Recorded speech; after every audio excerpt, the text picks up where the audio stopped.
에너지를 거의 80%를 수입하는 국가거든요. 더 큰 문제는 이란에만 문제가 아닌 거예요. 이거는 왜냐하면 호르무즈 해협이라든가 그 홍해 이쪽에 문제가 생기면 사실 우리도 그렇고 일본도 그렇고 중동 원유의 도입선이 문제가 되는 거기 때문에 장기화되고 그러면 중국도 에너지 수급에 이게 123도 30분을 기준으로 해서 왔다 갔다 해야 되는데 중국은 1962년에 북한하고는 해양 경계 획정을 했어요. 그게 124도 선입니다. 그러니까 이제 서해가 이렇게 돼 있으면 123도 30분이 여기고 124도는 이쪽일 거 아니에요. 그러면 이제 중국은 한국 보고 우리가 북한하고 124도를 했으니까 저걸 쭉 한국 해안선으로 쭉 내려야 된다. 그럼 이걸 쭉 내리면은 서해 바다의 한 70%가 중국의 바다가 됩니다.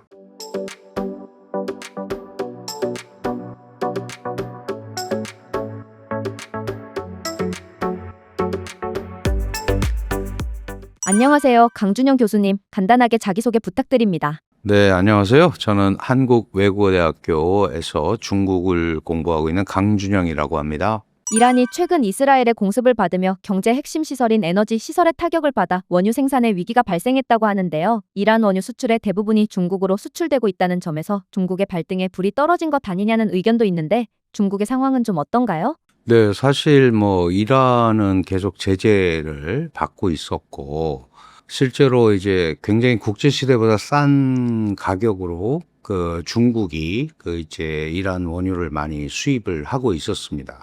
근데 사실은 중국의 이제 원유 수입선이 생각보다 다양해요. 그러니까 이게 꼭 이란에 문제가 생겼다고 그래서 결정적으로 중국의 수급에 영향이 오는 건 아니지만 그럼에도 불구하고 어쨌든 에너지를 거의 80%를 수입하는 국가거든요. 자신들도 산유국이지만 그런데 이제 차질이 생기겠죠. 더 큰 문제는 이란에만 문제가 아닌 거예요. 이거는 왜냐하면 호르무즈 해협 이라든가 그 홍해 이쪽에 문제가 생기면 사실 우리도 그렇고 일본도 그렇고 거의 중동 원유의 도입선이 문제가 되는 거기 때문에 그리고 그 원유들은 또 말레카 해협을 거쳐서 남중국해를 거쳐서 올라오는 거거든요. 그러니까 이게 꼭 중국만의 문제는 아닌데 어쨌든 이게 장기화되고 그러면 중국도 에너지 수급에 당장은 타격을 입을 수밖에 없다 이렇게 봐야 될 것 같습니다. 중국이 물론 이제 이란 원유를 많이 수입을 하기 때문에 다른 나라보다 영향을 훨씬 많이 받지만 그렇다고 그게 중국만의 문제는 아닌 거다. 이렇게 이해를 하면 될 것 같습니다. 최근 몇 년간 중국 군부 고위층에 잇따른 숙청과 미스터리한 실종, 중국 부주석이 사망하는 등 이런 사건들이 시진핑의 군 장악력이 오히려 약화되고 있다는 신호로 볼 수 있을까요? 사실은 중국의 인민해방군은 당의 군대입니다. 당에 속해 있는 군대고 국가의 군대가 아니고 당의 군대고 그래서 당 총서기가 통수권을 갖고 있죠. 그러니까 당 총서기가 중앙군사위원회 주석을 겸직을 하는 게 이제 중국의 정치 체제상 맞는 시스템이에요. 그런데 시진핑 체제가 1기, 2기, 그리고 이제 3기 체제를 지금 가고 있는데 그 이전에 안 나왔던 다양한 얘기들이 나온다는 것 자체가 뭔가 이 변화가 생기고 있다라는 거를 얘기하는 거는 분명합니다. 다만 당의 군대고 어쨌든 시진핑이 배치해 놓은 사람들이죠. 그 안에서 상당한 내부 투쟁이라든가 이런 거는 있을 수가 있겠죠. 근데 아직까지는 시진핑이 통제를 하고 있는 걸로 보여집니다. 물론 중국의 정치에서의 어떤 내용들이라든가 이런 것들은 서방 세계가 그렇게 쉽게 알기가 쉽지는 않은데 유독 우리나라는 이 부분에 대해서 굉장한 내용들이 많이 나오고 있어요. 주로 인용하는 걸 보면 이제 미국의 화교학자들 이런 내용들이 나오는 거거든요. 그래서 신빙성은 어느 정도인지는 확정 지을 수가 없다. 다만 그 이전에 안 나오던 이런 얘기들이 계속 나오는 것 자체는 이게 뭔가 시진핑 권력에 누수가 생기고 있는 조짐이 있는 걸로 이렇게 보기에는 충분한 근거가 될 수는 있을 것 같아요. 중국 시진핑 주요 인사들이 실각한 게 사실인가요? 네, 일부 이제 군 쪽에서 그런 상황들이 벌어지고 있는 건 사실인 것 같아요. 왜냐하면 이 시진핑이 자신이 배치해 놓은 인맥들이 이유야 어떻게 됐든 간에 지금 이제 그 실각이 되는 일들이 벌어지고 있거든요. 가장 대표적인 인물이 이제 시진핑의 그 군부에 있어서의 정치적 복심이라고 할 수 있는 묘화라는 사람이 이제 직무정지를 당했고, 그 다음에 그 원래 미아오화가 그 전에 국방부장이었던 리샹프라는 사람을 또 쳐냈고, 그러다 보니까 또 지금 현재 많이 나오고 있는 장요시아라는 사람이 또 미아오화를 건드렸고, 이제 이런 얘기들이 막 나오고 있거든요. 그 내부 내용은 우리가 정확히 알 수는 없어요. 다만 지금 보면은 시진핑이 안배해 놓은 이런 시스템에 균열이 생기고 있는 건 분명한 것 같습니다. 그래서 그 사실 중국 군부는 그 월남전에 참전했던 파라는 그 월남전파가 있어요. 그 월남전파의 그 일부 계파가 있고, 그 다음에 그 대만 해협을 둘러싸고 있는 이제 왜냐하면 시진핑 지금 중국 국가주석, 그 중앙군사위원회 주석, 그 다음에 당 총석이 이제 권력을 다 가지고 있죠. 이분은 복건성에서 17년을 있었습니다. 이 복건성이 바로 대만 해협을 마주보고 있는 성이고 그 앞에가 대만 해협인데 이쪽에 있을 때 자기가 거느렸던 사람들을 이제 대만 해협파라고 그러죠.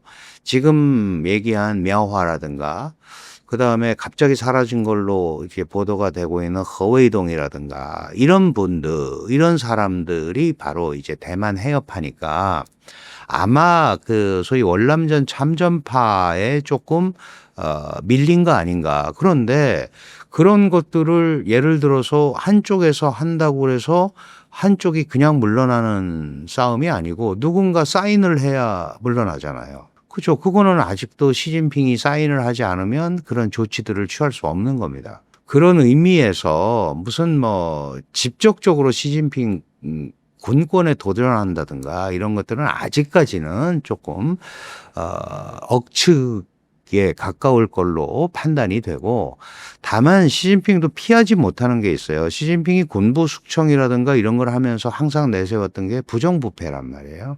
부정부패에 만약에 연루가 되면 아무리 자기의 최측근이더라도 그게 자기가 이 소위 중국 군부를 다스리고 또 중국 정치를 끌고 가는 뒷받침이라면 그 부분에 대해서 모른 척을 할 수는 없는 거거든요. 그러니까 예를 들어서 조사를 해서 그런 게 나오면 당연히 그 부분에 대한 조치를 취해야 되는 겁니다. 이제 그런 상황에서 본다면 여전히 통제는 하고 있으나 그렇게 자신의 최측근들의 문제가 생겨도 그거를 예전같이 완벽하게 방어하거나 또는 이렇게 이제 속된 말로 무마하면서 넘어갈 수 있는 상황은 아닌 것 같다.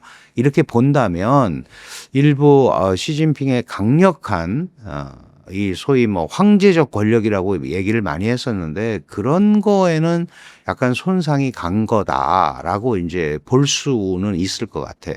시진핑 권력에 가장 근접한 사람은 누구인가요? 지금으로서는 권력에 근접해 있는 사람은 없죠. 지금은 왜냐하면 중국 공산당은 이제 총서기 체제로 돼 있고 원래 예전에는 당 총서기와 국무원 총리 체제, 이게 이제 당의 정치국 상무위원들이 적을 때는 5명이 있었고 많을 때는 9명까지 있었는데 지금 이제 7명이에요. 이 7명의 인물이 전부 시진핑의 최측근들입니다. 그러니까 이거는 이제 시진핑 체제에서 움직이는 거죠. 자꾸 이거를 누군가 시진핑한테 도전을 한다. 그리고 싸우고 있다. 이렇게 판단을 하면 중국 정치는 이해를 할 수가 없는 거예요.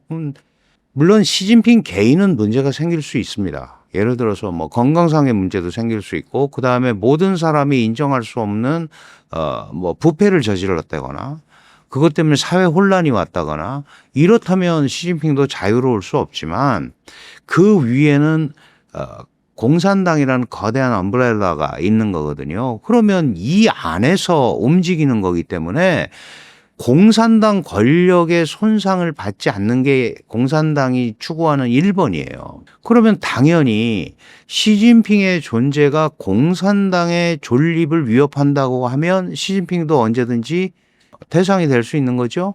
근데 아직은 거기까지는 가 있다고 얘기할 만한 어떠한 확실한 근거도 없다. 이제 그렇기 때문에 제가 이렇게 말씀을 드리는 겁니다.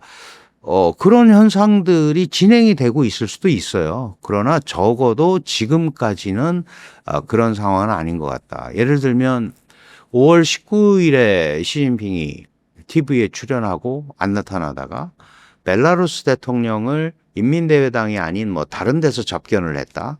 그러면 이게 지금 어디 뭐 연금 상태가 아니냐 이제 이런 얘기까지 막 나온단 말이죠. 그거 하나를 가지고 그렇게 돼 있다고 얘기할 수 있는 어떤 근거도 없잖아요. G7 회의가 열리고 있을 때 중국은 아프리카와 정상회담을 했습니다. 인민일보 일면에 시진핑이 나타났어요. 그러니까 어떤 상황인지는 정확하게 알 수는 없지만 우리가 시진핑 실각이라든가 뭐 이런 쿠데타라든가 이런 거와 연결 짓기에는 아직은 조금 시기상조다. 다만 문제가 생기면 이제 중국적 방식이라는 게 있어요.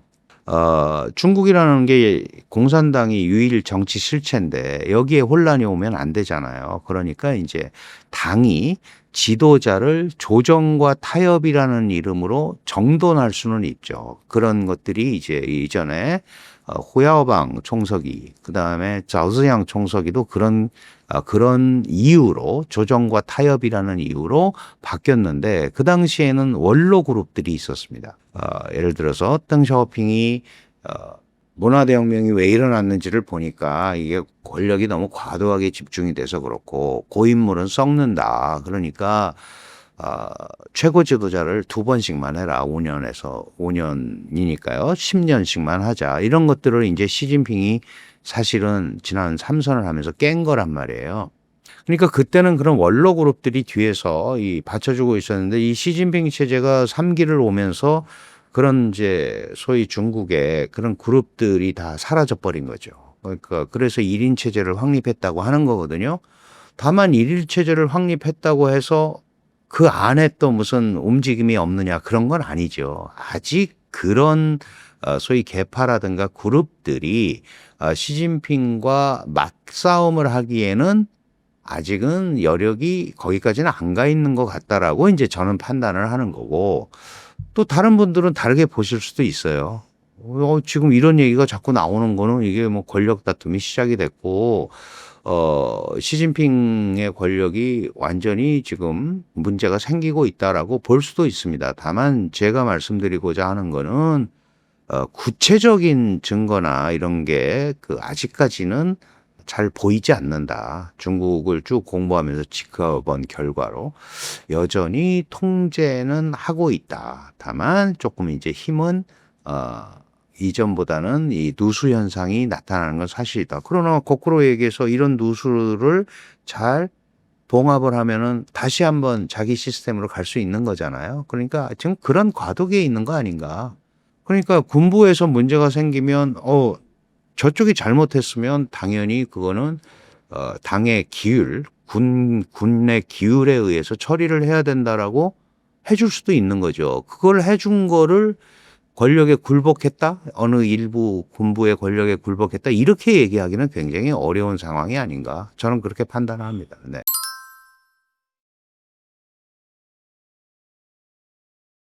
만약에 사회 혼란이나 경제 외교적 실패 같은 걸 한다고 했을 때 시진핑이 실각을 할 수 있을까요? 당연히 그렇죠. 그거는. 근데 이제 뭐 역사의 가정이라는 건 없으니까. 누구나 다 마찬가지예요. 어떤 지도자든, 국가의 존립을 위태롭게 한다고 판단이 되면 그거는 당연히 예를 들어서 우리는 무슨 이제 국민들이 들고 일어나고 또 민주국가들은 이제 선거라는 걸 통해서 지도부를 교체하기도 하고 하잖아요. 그런데 어, 중국은 공산당 일당 체제 국가예요. 그러니까 당에서 알아서 움직여야 되는 거죠. 그렇다면 얼마든지 그런 형태의 변화가 나타날 수 있다. 그게 바로 이제 조정과 타협이라는 이름으로 나타나는 겁니다. 그리고 대개 그럴 경우에는 뭐 건강상의 이유라든가 이런 이유가 나오죠. 어쨌든 결론적으로 얘기해서 중국 공산당은 망하면 안 되죠. 정치 실체가 없어지니까. 그러나 시진핑은 바뀔 수도 있는 거죠. 다른 사람으로 올 수도 있는 거고. 그런 점에 대해서는 이제 공산당 권력의 유지라는 게 1번인 거고 나머지는 그 밑에 하부 개념이다. 이렇게 봐야 되는 겁니다. 시진핑은 개인이 권력을 과연 놓을 수 있을까요? 저 이제 그런 데서 분명히 그 당의 권력과 개인 권력 간의 충돌은 생길 수 있어요.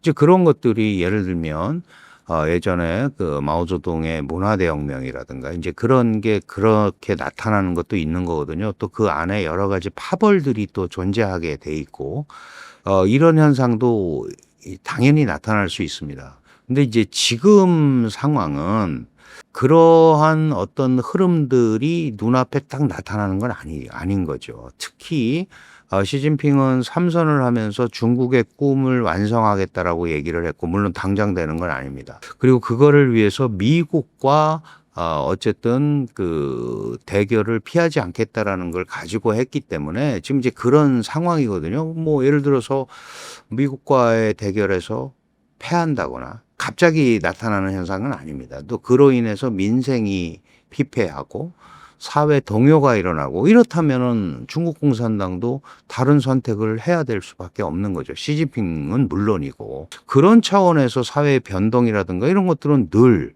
우리가 생각할 수 있는 얘기인 거죠. 뭐 미국은 안 그런가요? 마찬가지죠. 시진핑을 브레이크할 수 있는 존재나 수단이 있을까요? 지금까지는 그런 부분들이 잘 안 보이죠. 시진핑은 그런 걸 하지 않기 위해서 지금 2012년 말에 당의 최고 지도자가 되고 중국은 당의 최고 지도자가 국가 최고 지도자가 될 수밖에 없는 거고 물론 이제 국가 주석이라는 명칭은 이게 명목상의 국가 원수입니다. 원래. 근데 군에 대한 통수권이 없어요. 그런데 당 총석이면서 군의 통수권을 가지고 있는 사람이 국가주석을 하니까 국가주석이 센 거예요. 그 이전에는 이제 은퇴한 분들에게 타이틀을 주는 뭐 이선념이라든가 양상쿤이라든가 이런 사람들은 이제 명목상의 국가원수 역할을 했던 거거든요. 근데 지금은 이런 체제를 만들어 놓으면서 시진핑 체제는 다른 정치 세력을 용인하지 않은 거죠. 조금이라도 문제가 생기면 그 부분은 다 미리미리 정리를 한 거죠. 그 정리를 하는 가장 큰 방식이 바로 부패와의 전쟁입니다. 결국은 이제 당은 물론이고 국민적 공감대도 얻어야겠죠. 그러면 이제 그런 비정상적인 그 부의 축적이라든가 뭐 이런 부분들, 그러니까 사회적 통념을 크게 벗어나는 이런 부분들에 대해서는 이제 중국이 나서서 지도부가 나서서 이제 칼을 댄 겁니다. 그게 이제 부패와의 전쟁이라는 표현으로 이렇게 많이 나타난 건데 어쨌든 그런 전반적인 흐름은 있는데 시진핑이라는 이 중국의 지도자는 그런 부분들 자신한테 도전하는 세력을 용인하지 않기 위해서 지난 수년간 1기부터 2기, 3기를 오면서 정리를 했고 그래서 다 자기 사람으로 만들어 놨고 그걸 우리가 이제 시진핑 사단, 습가군, 시자준이라고 부르는 거예요. 그러니까 지금 당장은 자신들의 친위대가 도전할 리는 없는 거고 이 시진핑의 이러한 시스템에 대해서 불만을 품고 있는 그룹들이 있겠죠. 예를 들면 이제 권력에서 좀 밀려난 뭐 우리가 얘기하는 공산주의 청년단 계열 그게 이제 사망했지만 리커창 전 총리라든가 그다음에 원래 그대로였으면 지금 아마 총서기가 돼 있을지도 모르는 호춘화 너무 이런 얘기들까지 하면은 사실은 아시는 분들이 별로 없어요.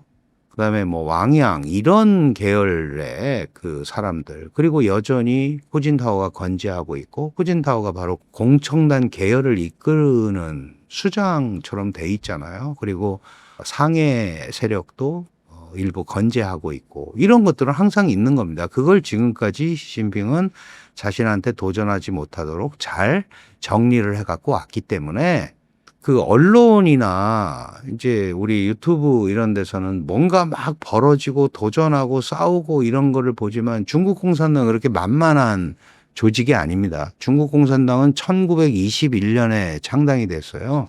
104년 된 정당이에요.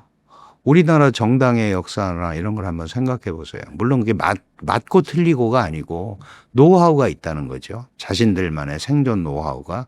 그런 부분들을 자꾸 우리의 관점으로 보고 얘기를 하면 그거는 잘 안 맞을 수밖에 없는 구조를 가지고 있죠. 그 기본적으로 이제 지나치게 어느 정치 시스템이든 권력이 집중이 되면 문제가 생기게 돼 있습니다. 이게 미국 같은 데도 마찬가지예요. 지금 우리는 왕을 원하지 않는다.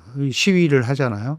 트럼프 당신은 선거에 의해서 그 제도적으로 된 사람인데 어떻게 이렇게 왕처럼 부소불위의 권력을 휘두르느냐. 이제 그런 것처럼 당연히 과도한 일방적인 자의적인 이런 흐름들이 나타나는 거에 대해서 그걸 바라보고 있는 사람들이나 그 국민들은 당연히 반감을 가질 수 있는 거죠. 그러니까 오래된 권력은 썩게 돼 있고 그렇기 때문에 그런 걸 하지 말라고 얘기를 하는 거지. 중국이 만약에 그렇게 하고서라도 유지할 수 있는 방법이 있으면 그렇게 하겠죠. 근데 이제 그런 거에 대해서 지금 이제 중국 사람들도 민도가 올라가고 다른 나라 상황도 접하게 되고 그러면 이건 너무 잘못 가고 있는 거 아니야? 라고 생각할 수 있는 게 있죠. 다만 그런 세력을 누군가 규합을 해서 움직여야 되는데 시민사회라는 게 민주사회에는 있잖아요. 이제 그게 저항 세력도 되고 그러는데 아직은 중국이라는 사회가 그런 저항 세력을 용인하지 않기 때문에 당이 스스로 움직이는 시스템을 채택을 할 수밖에 없는 그런 구조다. 이렇게 이해를 하면 될 것 같습니다. 시진핑이 대중에게 드러내지 않을 때 내부 혼란이나 건강에 문제가 있다고 하는데 사실인가요? 뭐 당연히 그렇죠. 그 시진핑이 1953년생이고 이제 71살, 2살이니까 요새 뭐 나이로 치면은 많지 않죠. 그 트럼프도 80인데 예전부터 이제 건강에 대한 우려는 좀 있어 왔어요. 여러 가지 병이 있고 그런 얘기들은 쭉 있어 왔지만 그게 뭐 직접적으로 뭐 쓰러졌다거나 그런 얘기들이 나오는 건 아니잖아요. 그러니까 뭐 아플 수도 있잖아요, 사람이. 그래서 안 나타날 수도 있고. 근데 그것도 지금 정확하게 우리가 어떤 상태다라고 진단을 할 수 있는 그런 방법은 지금으로서는 별로 없는 거고 그냥 되게 외양을 보고 얘기하는 거죠. 예를 들면 뭐 미국 같은 데는 그런 것도 하죠. 예를 들어서 김정은이 걸어가는데 1분에 호흡을 몇 번 하더라. 뭐 이런 거 하죠. 아마 미국도 그런 거 찍으면 다 할 수 있겠죠. 분석을. 근데 그런 거를 가지고 뭐 건강 이상설로 뭐 문제가 있다. 사실 북한에 대해서는 그런 얘기 많이 하잖아요.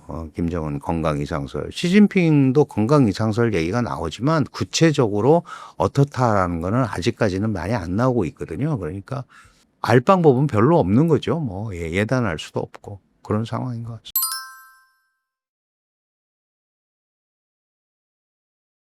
최근 중국 해군과 공군의 서해 상시적 출몰은 단순한 우발적 접촉이 아니라 서해를 사실상 자국의 전략 수역으로 편입하려는 군사적 의도라고 보시나요? 뭐 당연히 그렇죠. 서해 지역에서 영향력 확대 작업은 사실 오래전부터 중국이 해왔고 이 서해 지역의 우선 지형을 먼저 좀 이해를 하셔야 되는데 모든 국가는 이제 영토, 영해 이거를 갖게 돼 있죠. 국제법적으로. 바다가 있으면 영해 12해리.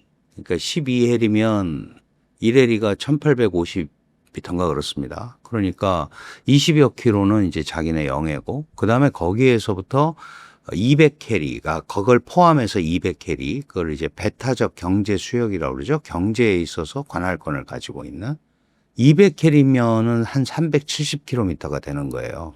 근데 서해는 다 합쳐서 400km밖에 안 돼요. 그러면 서로 370km씩 가지려면 겹치는 지역이 생기잖아요. 그래서 이런 것 때문에 이런 바다를 접하고 있는 국가들은 해양 경계 획정이라는 걸 해요.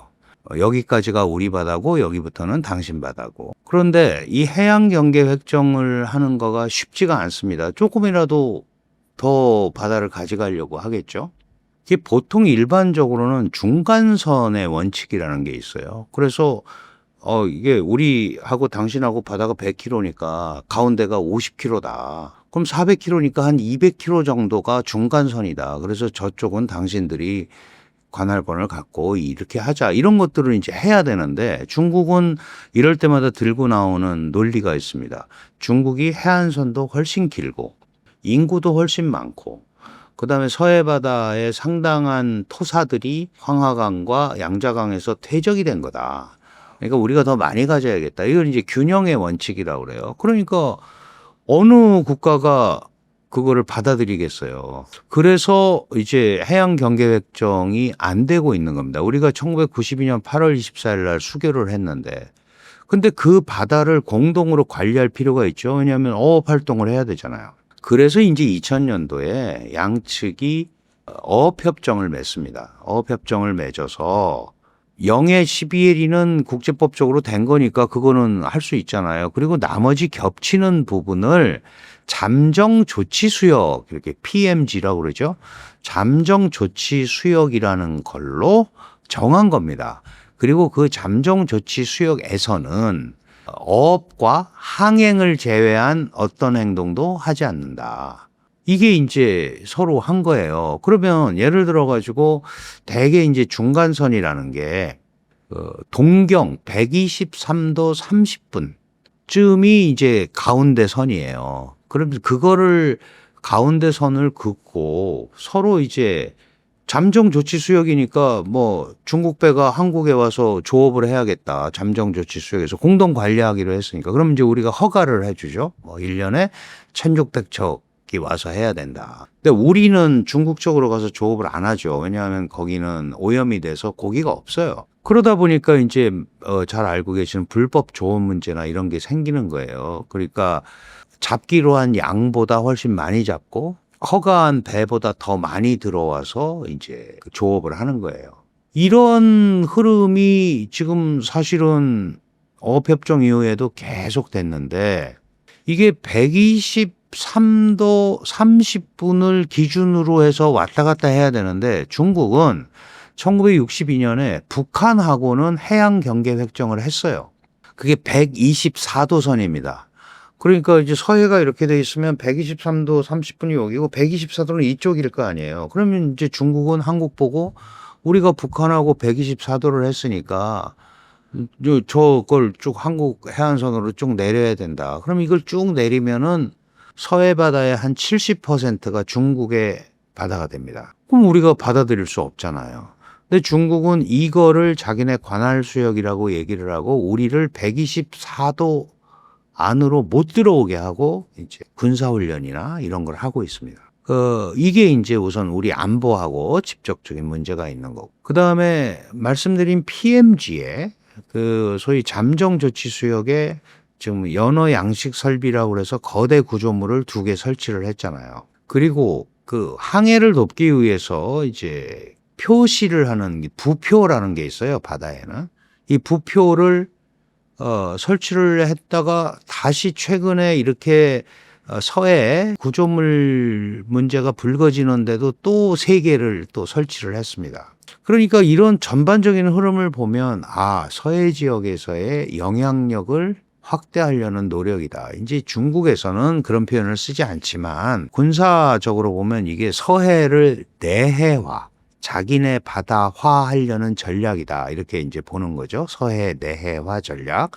그러면서 소위 살라미 전술이라고 합니다. 그 소세지 야금야금 잘라 먹듯이 기정사실화하면서 지금 서해에서 영향력을 확대하고 있는 걸로 우리는 볼 수밖에 없는 거예요. 그런데 이런 것들을 그 한중 둘이만 있으면 얘기도 안 하지만 예를 들어서 둘이서만 하면 어떤 형태로든 간에 뭔가를 할 수 있는데 이 서해 바다라는 데는 우리가 북한과도 NLL이라는 북방 한계선을 두고 공유하고 있는 지역입니다. 그러니까 이게 해양 경계 획정을 사실 하려면 중국은 물론이고 북한도 들어와야 돼요.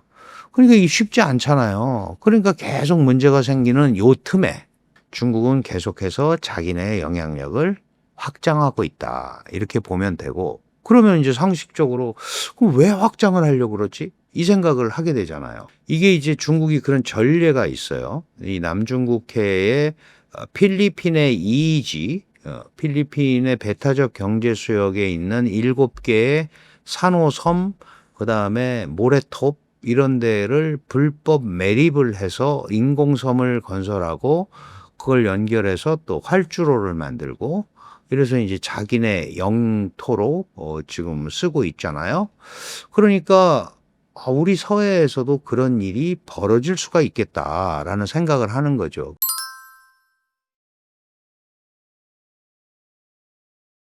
근데 아시다시피 서해는 물론 이제 중국도 한국에 가깝게 노출이 돼 있지만 서해는 우리가 서울이라는 데가 서해 바다에서 얼마나 가깝게 와 있어요. 그러니까 우리 수도권을 직접적으로 싸고 있는 지역이거든요. 그러니까 아주 중요한 군사적 요충지입니다. 그런 데서 이런 이제 군사 기지화가 될 수도 있는 이런 시설물들이나 이런 행동들이 비춰지면 우리로서는 당연히 그 부분을 용인할 수가 없는 거죠.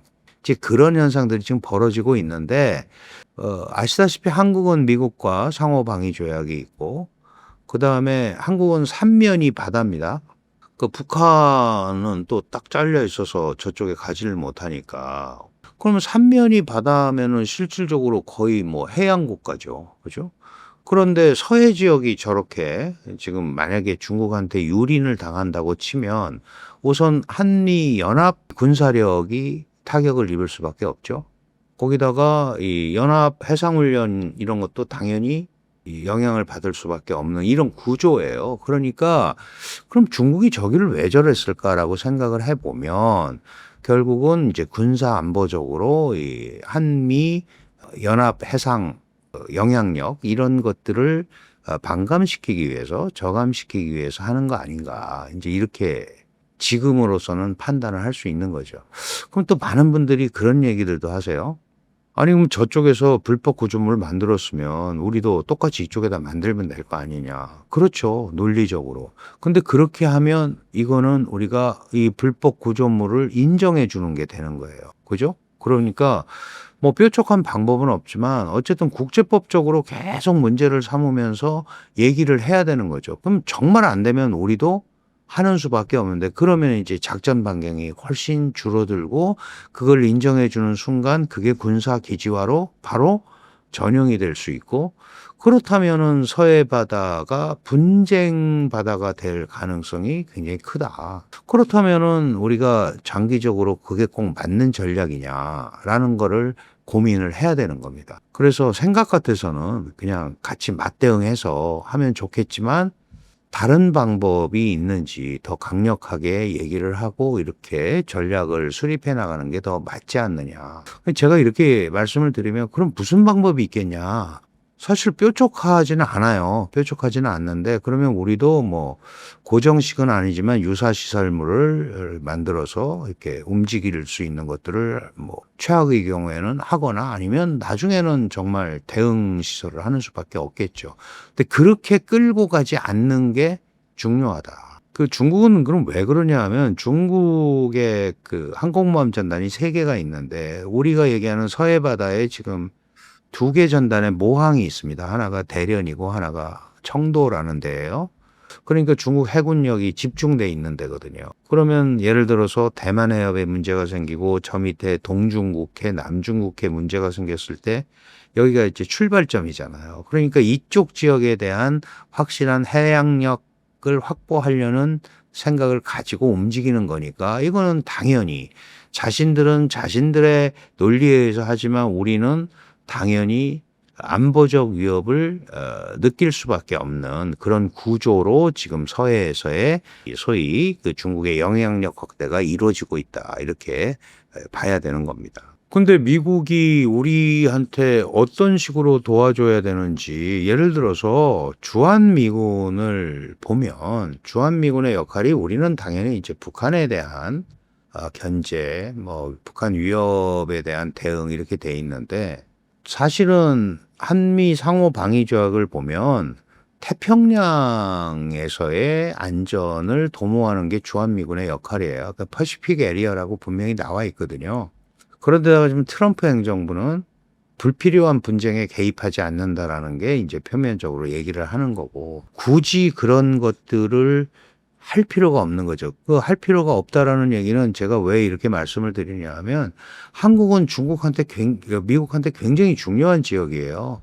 그 베이징까지 1000km밖에 안 되잖아요. 우리 여기에서. 그렇게 코앞에 중국을 겨냥하고 있는 데가 어디 있습니까?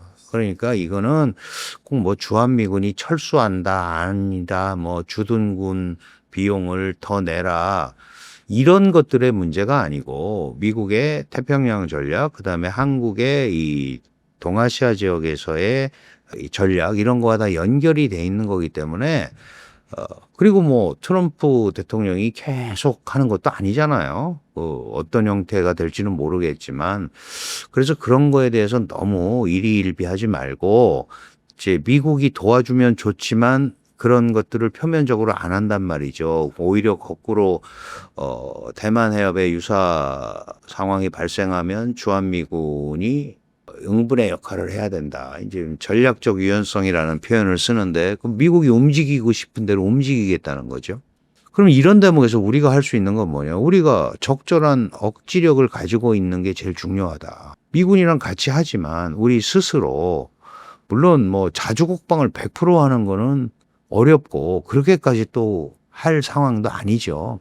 다만 우리가 분명한 자위적 억지력은 확고하게 가지고 있어야겠다. 그런 것들이 있어야 중국이 한국의 서해라든가 이런 데 대해서 자신들의 영향력을 과도하게 확장하려는 이런 데 대해서 일종의 경고 레버리지가 되는 거다. 이렇게 판단을 하고 움직여야 되지 않을까. 그러니까 삼면이 바다인데 해군력이 약하다. 이거는 말이 좀 앞뒤가 안 맞죠. 그리고 지금 K방산이 세계적이고 그다음에 뭐 트럼프도 한국의 그 소위 조선 뭐 군함 제조 능력 이런 거를 하고 있잖아요. 우리가 잘 하고 있어요. 잘 하고 있는데 그거보다는 조금 더 확장된 억지력을 평화를 위해서 가지고 있어야 되는 거 아닌가. 이제 이런 생각을 개인적으로는 합니다. 우리나라의 자주국방을 높이는 방향이 맞을까요? 뭐 당연히 그렇게 가야죠. 그리고 그 미중 간의 직접 충돌은 둘이서 제일 안 하고 싶은 거잖아요. 사실은. 말로는 그렇게 하지만 그걸 진짜 할 나라는 사실 없어요. 그러니까 이제 형식적인 대리전이라든가 이런 현상을 통해서 사실 나타나거든요. 그러니까 이스라엘은 미국이 지원하고 이란에 대해서는 중국이 직접 지원을 하는지는 모르겠지만 응원하고 있고 이런 구조가 다 지금 형성이 돼 있잖아요. 꼭 진영화가 되지 않더라도 그런 이제 흐름들이 나타나고 있으니까 우리가 그런 논리를 따라가는 것보다는 일정 부분에 대한 우리의 뭐라 그럴까요? 기능이라 그럴까? 우리의 국방 태세 이런 것들을 스스로 좀 갖추는 것들이 훨씬 더 지금 상황에서는 중요하지 않을까? 그게 북한에 대한 레버리지도 되고 중국에 대한 레버리지도 되는 거죠. 저는 복합적인 생각을 가지고 좀 접근해야 될 것 같다 그런 생각을 합니다.